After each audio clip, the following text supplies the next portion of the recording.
Hello friends, ഒരേപോലെ ഇരിക്കുന്ന 2 water plant കാണിച്ചു തരട്ടെ. ജസ്റ്റ് ഒന്ന് കണ്ടുവച്ചോ.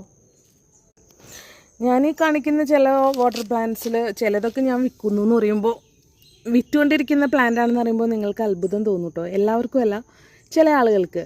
എന്നാലോ ചില ആളുകൾ എൻ്റെ അടുത്ത് നിന്ന് മിക്കപ്പോഴും നമ്മളുടെ വെബ്സൈറ്റിലൂടെയൊക്കെ ഓർഡർ ചെയ്യുന്ന പ്ലാന്റാണ്. നമ്മൾ ആമസോണിലും പിന്നെ അതേപോലെ മീഷോയിലൊക്കെ നമ്മൾ ലിസ്റ്റ് ചെയ്തിട്ടുണ്ട്. അപ്പോൾ അതിൽ കൂടെയൊക്കെ ഓർഡർ ചെയ്യാറുള്ളതാണ് ഈ പ്ലാന്റ്സ്. അപ്പോൾ ഈ പ്ലാന്റാണ് കേട്ടോ. നോർമലി ഇവിടെ നമ്മളുടെ തോട്ടിലൊക്കെ സാധാരണയായിട്ട് കാണുന്ന പ്ലാന്റാണ്.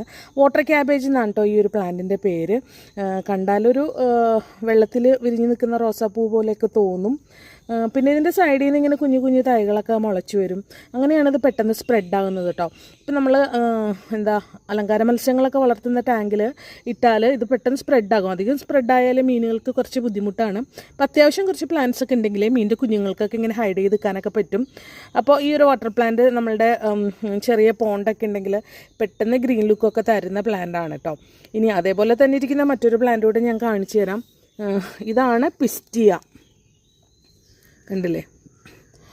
അതും ഇതും തമ്മിലുള്ള വ്യത്യാസം എന്താണെന്ന് വെച്ചാൽ, ഇതിൻ്റെ പെറ്റൽസ് പോലെ ഇരിക്കുന്നത് കുറച്ചിങ്ങനെ വിടർന്നിട്ടാണ് നിൽക്കുന്നത്. എന്നാൽ ഇങ്ങനെ ഇതാണെങ്കിൽ നല്ലോണം ഒതുങ്ങിയിട്ട് നിൽക്കുന്ന ഒരു പ്ലാന്റാണ് കേട്ടോ. രണ്ട് പ്ലാന്റാണ്. ആദ്യം കാണിച്ചത് വാട്ടർ ക്യാബേജാണ്. ഇതിൻ്റെ പേര് പിസ്റ്റിയ എന്നാണ്. കണ്ടില്ലേ? നല്ല രസമുണ്ട് ഇത് കാണാനായിട്ട്. കണ്ടില്ലേ?